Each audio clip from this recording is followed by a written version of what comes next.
Hola, mi gente, and welcome back to Chester Hill Cultura, your favorite podcast for everything pop culture and a little bit of Latin flavor. With me, your host, John Patterson. And in today's episode, we're going to be talking about a serious issue that's going on right now with diversity, equity, and inclusion, also known as DEI. More than ever, funding is being cut from colleges and workplaces are getting rid of DEI due to Trump's initiative and plan to cut funding and programming.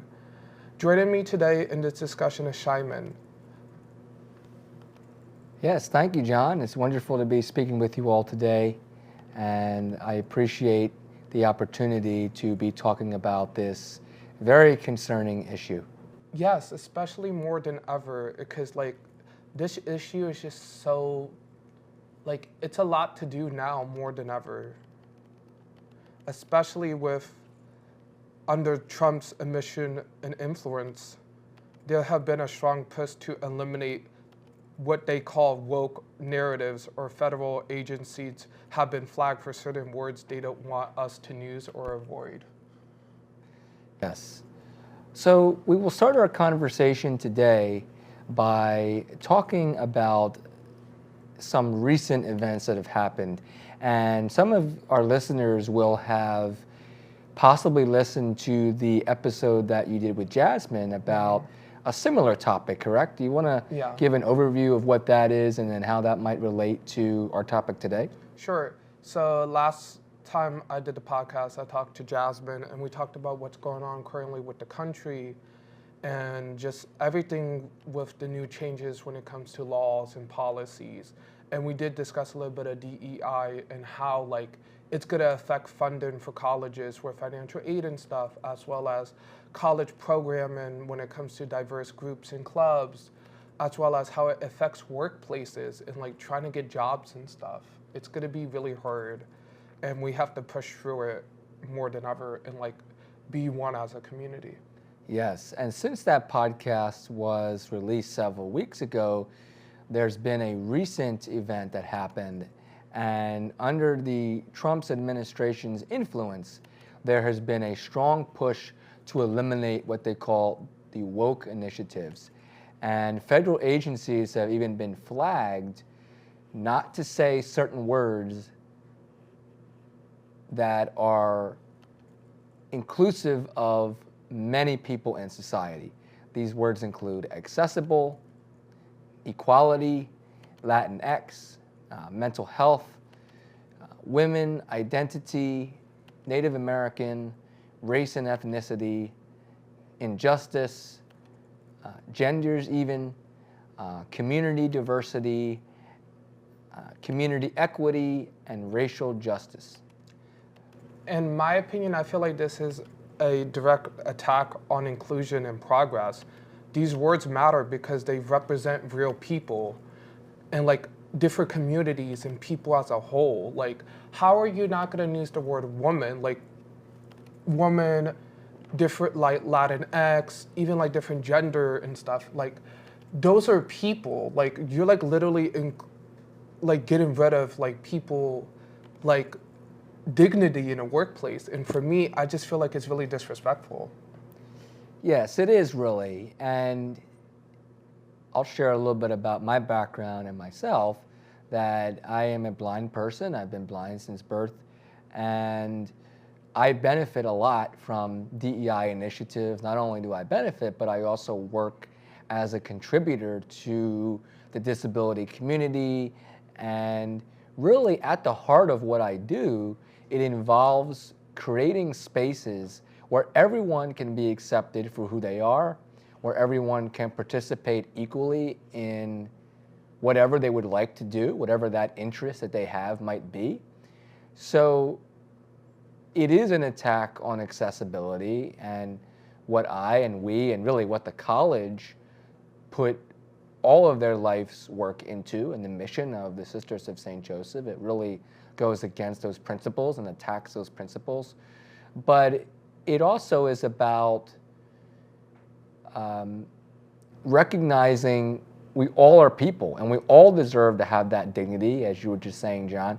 We all deserve to have rights and to be able to participate in the activities that we enjoy, to be able to have jobs in the areas that we are interested in, to make a living in those areas. And what the government is saying to me and to people that benefit from DEI programs is that funding the initiatives that you are involved in is not a priority. And they just want to toss us aside. They want to erase our contributions. They want to devalue the work that we've done over the years. And I think not only is it damaging our country, it's also damaging people who are not aware and don't know really what DEI is. Now that DEI is under attack, many people are not clear as to who benefits from DEI and why it's important and why there's money set aside to help people in need that maybe wouldn't be able to have the same opportunities in general. And the push from Trump is that it should be a merit-based system. So whatever opportunities people have to come from merit. But that's a problem because people have bias. People have racial bias, gender bias, disability bias, any number of biases and prejudices that people have in power that seep into their decision making. So what we found is, while in a perfect world, there would be a merit-based system in society, there needs to be checks and balances in place so that people are not abusing their powers when it comes to hiring practices, when it comes to including people in social activities. And the reality is that the reason why there's funding that needs to be allocated is because different people need different things. You're absolutely right. Because it's like, from my backstory, I am a Latino student, also a neurodiverse student. So I benefit from DEI. And like, being a Hispanic more than ever in this country, you get a lot of stigmatism, you get a lot of negativity. So imagine trying to apply for a job and somebody finds your cultural background and they can just tell you no, but they don't have a clear reason of no. Oh, I just say no because I don't really want to work with Hispanic people, or I don't want to work with someone that's neurodiverse. That's like cutting opportunities for people for no reason just because you have a bias. Like, that shouldn't be a reason why you shouldn't not be able to hire someone. Yes, exactly. And it really goes beyond the language and the words. It's about the identity. As we've been talking about, they're trying to erase identities and silence communities. And we're already seeing the effects of this in terms of colleges, workplace, and even entertainment spaces, which are being pressured to distance themselves from DEI efforts. And one major example of this is a recent cancellation of a concert that was an educational program that was provided by an opportunity through the Marine Band, as well as a group called Equity Arc, which is a group that is trying to create experiences for diverse populations. And they were reached out to by the Marine Band, who has been looking to expand the diversity in orchestras. There's a very astounding figure in terms of the statistics, that most of the orchestras around the country are actually 80% white. So there's really a disparity between color, and what Equity Arc specializes in is creating partnerships and opportunities to intentionally create spaces where diverse perspectives are utilized. So the Marine Band reached out to Equity Arc.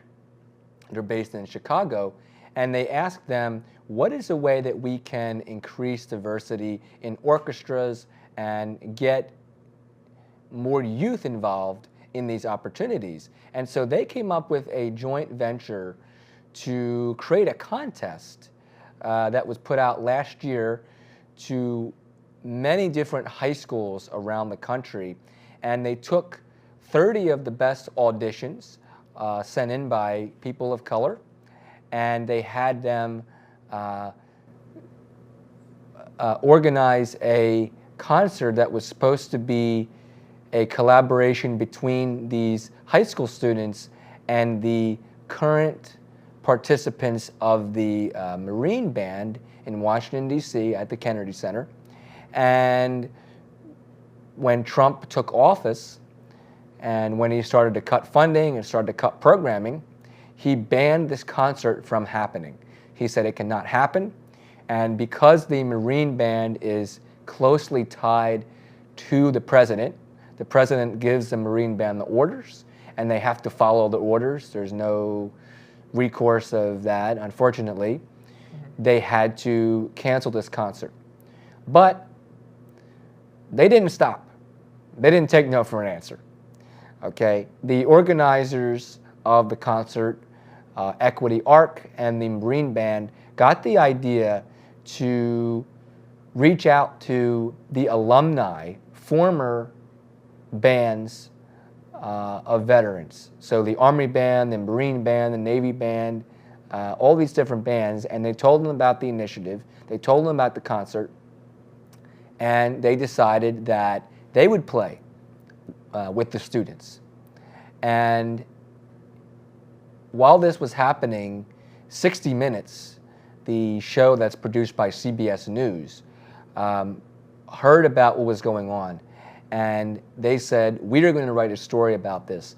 Now, the cool thing is, when 60 Minutes writes a story about something, they will pay for their guests to come to wherever this is being held. You know, if they're doing a story, they'll pay for the travel, they'll pay for the lodging, things like that. And so 60 Minutes, when they heard about it, they were able to actually organize all the funds. They rented the venue. They got everything in place so that this concert was able to happen. And they actually conducted interviews with the high school students, with the directors of the concert, with the retired bands that were a part of it. And they actually broadcasted the concert on YouTube through CBS 60 Minutes, and they ran a story about it. We will have that linked in the show notes of the podcast. So it was a piece of bad news, and 60 Minutes took it and they made it into really national and international headlines by featuring the good work that Equity Arc does, that the Marine Band does, that the high school students are working on, and they were able to take a bad situation and turn it around into something good. What are your thoughts about this, John? I feel like this is what we need to do as a community. Like, yes, we're getting funding taken away, people are being discriminative, but we should stand up for one another, build each other up. Especially hearing a story like that, it's really powerful because it shows that even though the government can deny people services, tell them no, if we stand together as a community, brother and sister in hand, literally like our college represents love the dear neighbor, if we spread that word, we can still be able to build community and build diversity and inclusion. Because I know like from a lot of like college students, and I know a lot of faculty are scared. Because in other colleges needed to put out statements. It's going on downtown at Temple and like Penn, like students are doing events speaking about it, and students are getting arrested just by having the free right of speech. and that can be scary, especially for faculty and students. Like, not too long ago, downtown, like a couple college students got arrested with a professor or two because they were just being openly speaking about how it's unfair and unright. Yes, and this is a critical time, as you were saying, John, where people need to stand together. And it matters what administrations say about this. It matters what stance they take. It matters how they support students that are being particularly affected by this. This is not a time to sit in silence. It's not a time to shrink back. It is a very critical time. You know, we've gone beyond the separation of just political parties and political ideologies. This is a moral issue. It's not a political issue. We've gone beyond things like the price of gas, the price of inflation. It's more like the right of being a human being. Yes. Like, and yeah, sorry, go ahead. no, it's like to a point of like, why are we discussing how human beings should be, like, for example, in education, how people should be taught based off the community they come from or the city or like where they live. Like, that shouldn't be an issue. Everyone should have the same rights to education. Same thing with healthcare. Same thing with jobs. So it is like what you say. It's more than just political. It's also like, it's more personal now for a lot of people.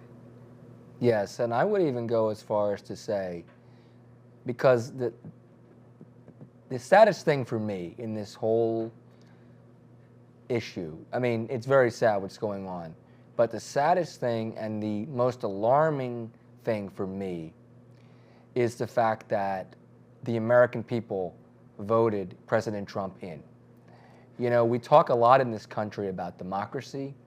We talk a lot about the fact that we can use our voice and we can help to shape the future by voting. And not only by voting, but being involved in our local communities, being involved by calling our Congress personnel, our senators, things along those lines. That's the power that we have. And while there's a lot of people who voted for Trump who, if you talk to them directly and you ask them, do you want to abolish DEI initiatives, they would say no. They would say, no, I don't want to exclude people. I don't want to send that message. Yeah. So they don't align themselves directly with his ideology against DEI, but they may have voted for him for another issue. But what people have to understand is, if you're voting for Trump, you're voting for the whole package. So just because you personally aren't in favor of excluding people and taking away funding and taking away DEI programming, that doesn't matter, because you can't pick and choose who you're voting for in that way. When you elect someone, you're getting all that they stand for. And I think that's what people don't understand. So I really would go as far as to say that for people that voted for Trump, they are directly responsible for where we are right now, because if more people voted for the Democratic Party, this wouldn't happen. You know, another thing is there's a lot of people who did not vote at all. Yeah. And that's a big issue that too. That really frustrates me as well, because I feel like more than ever our generation needs to vote. Because when people don't vote and then they complain about this issue, it makes me, I'm gonna say the word triggered, because it's like, well, you have your voice, use it. This is why it's so important to vote, people. Not just in the major elections, also for councilmen, city men. This is why we need to vote. Yes. And one of the things that I do, I'm actually involved in an organization called the National Federation of the Blind. It's a advocacy organization and a social organization as well for blind and visually impaired people throughout the country. And one of the things that I do, every year I go to Washington, D.C. and lobby Congress on behalf of rights for the blind. And so that's me exercising my right as an American citizen to go to government and say what I would like to have passed, express my support for bills that I would like to see into law. And one of the things that is very powerful is the persistence and the fact that I've been doing it for so many years. The Congress people and senators always say, you know, it means something that you come every year to do this. And I was there at the end of January, and it was very hectic being in DC, being by the Capitol. There was a lot of protests going on. And I spoke to one of the legislative aides of one of the senators, and they were saying how, you know, we would love to support the work that you're doing. They love to support our work. But the fact that there's this situation going on with DEI and the stigma surrounding it, it's very hard to get bills passed when it's the majority of the government is either against DEI or not wanting to speak out and silenced by fear of what's going on. So it's affecting people's livelihood. Yeah. And I know you wanted to talk as well, John, about CHC's particular stake in this initiative and what people have been saying. I know you wanted to make that part of the conversation as well. So it is stuff going on behind the scenes. I can't really talk about it, but it is, they're working on it. But due to what's going on, it's really hard to talk about. Even trying to interview students and faculty, I know it's a scary topic to talk about. Yes, I know you had said a lot of students are deeply invested in this, but it is a difficult discussion to have. And you know, I think the college is really a beacon, a safe space for these conversations. One of the things that drew me to come to CHC, and one of the reasons why I enjoy CHC so much, is because the mission of the college, giving an opportunity to groups that wouldn't necessarily have the opportunity, and I include myself in that as well, in terms of going to college and getting an education and being so accommodating. So what has been your experience, John, here? I know you're a sophomore here, is that correct? Yes, I would say Chestnut Hill, we are such a diverse college. From a bunch of people in the halls, different clubs. We have so many clubs that represent so many different cultures. From Laval's, BSU, student government, the Muslim Association Society, Nero Spicy. We have so many different diverse groups and clubs. Mm-hmm. And that's why we need to participate more in these club events, go to these club events, spread the word of support and inclusion. And pretty much coming to Chestnut Hill, it made me so happy seeing all these different groups get along, and you see it in the hallway, you see it in your classmates, you see it when you have discussions. This is a community. So to see what's going on outside in different colleges and different workplaces does make me feel sad, because it's here at Chestnut Hill, we thrive on that message of diversity and inclusion. Yes, yes, absolutely. It really is a beacon for diverse learning. And I know that I've met many people from different backgrounds and had a lot of constructive conversations, both by facilitation in class and also out of class as well. You know, I think one of the takeaways that I have from this is we just have to keep doing the work.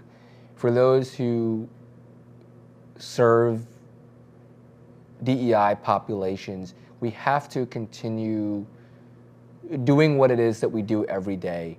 It's even more relevant. I also feel like the fact that people are protesting, the fact that people are joining together, this is when we have to make a concerted effort to come together and not only to talk about each other's needs, the emotional side of it, but just figure out ways that we can collaborate, whether it be having joint events or facilitating some kind of Conference. networked connection.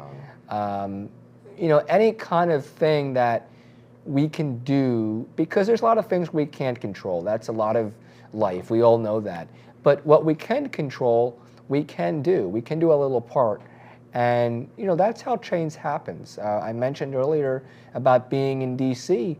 back in February, and I felt motivated by the protests. I felt motivated by people saying, you know what, we're not going to give up, because the human spirit will endure. The people in power are going to have to answer to the common man. The thing that's striking to me is that if this were at any other organization, if this were happening at a college or a big corporation, and this was just kind of a one-off situation where there was a group that was trying to stop DEI, this wouldn't happen. Yeah. This would not happen. That person would be fired, or that department would be fired. But the fact that this is from the federal government, and they are interpreting constitutional law to their favor, that's the problem. That's why it's a direct attack from our country, and really it challenges all the beliefs that our country was founded in and stands on. Literally, it's in the Declaration of Independence. Like, we literally say public freedom of speech, freedom of right, and they're pretty much like taking that away. Yes. With this initiative. Yes, exactly. So I think we can all work together. Yeah. And I know you have a few targeted pieces of information as to how people can stay up to date and what initiatives they can take to be in support of DEI and those affected by it. So this is for moving forward. I feel like we need to stay informed. So anything that's going on in the news, please, even if it's a little uncomfortable to hear, like, you have to be informed.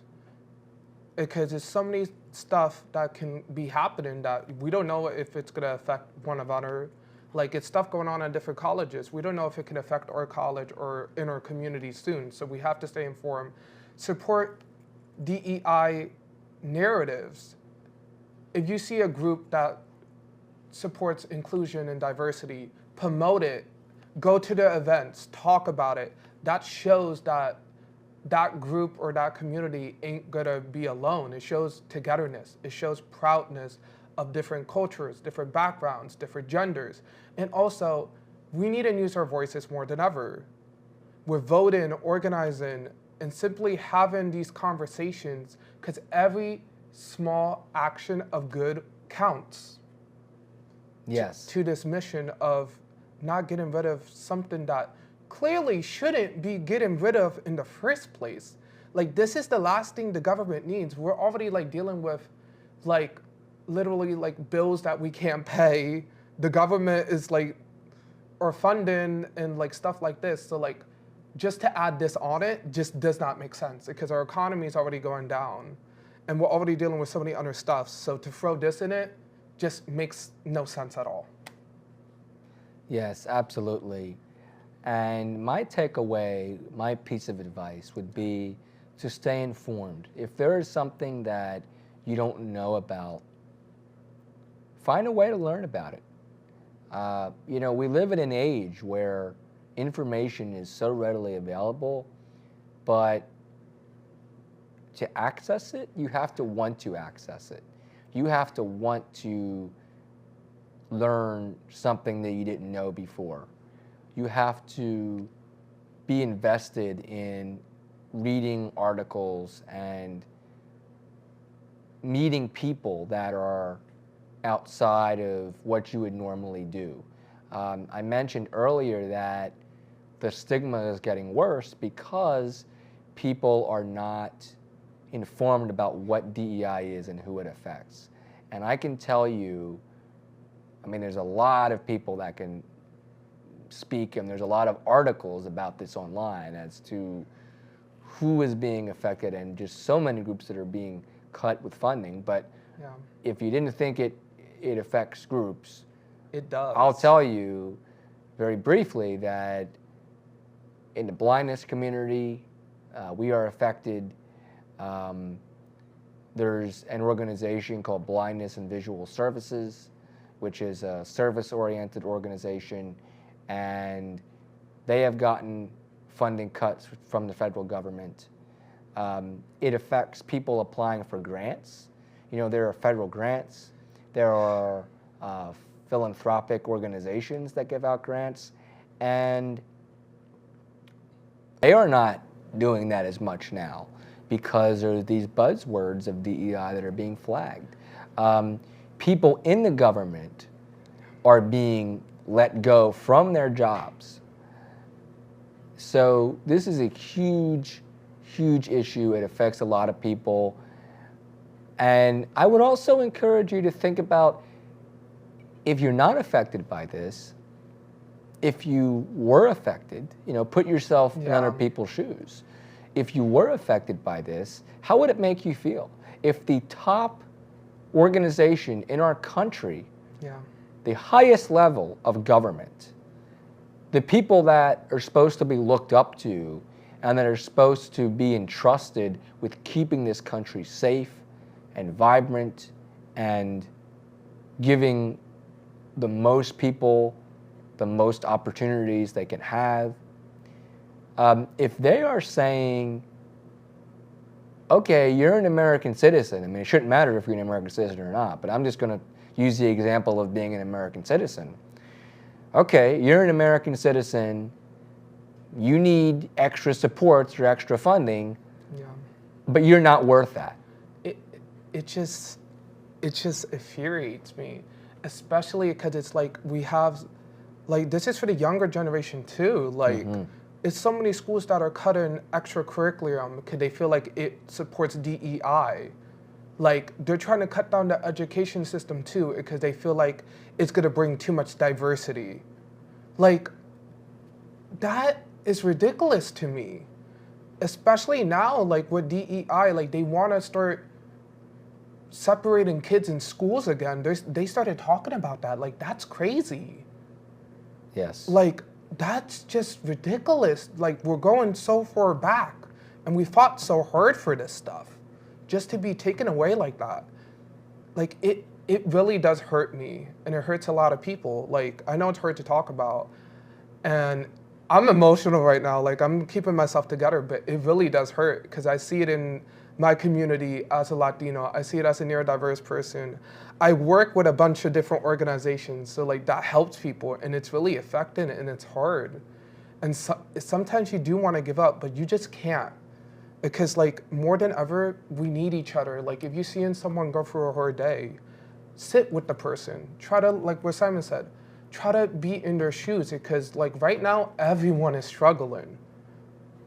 Yes, I know when I first heard about the list coming out, this was now 2 weeks ago. We're at the end of March, so this was 2 weeks ago that the list came out. I was astonished. I was shocked. I was so astonished and in disbelief, in a bad way, about what I was reading. In the 60 Minutes piece, the video, which we will have linked in the show notes, one of the first things they say in that video is that Trump's policy is trying to eliminate 60 years of progress, 60 years of bills that have been passed, work that has been done on so many levels, so many levels.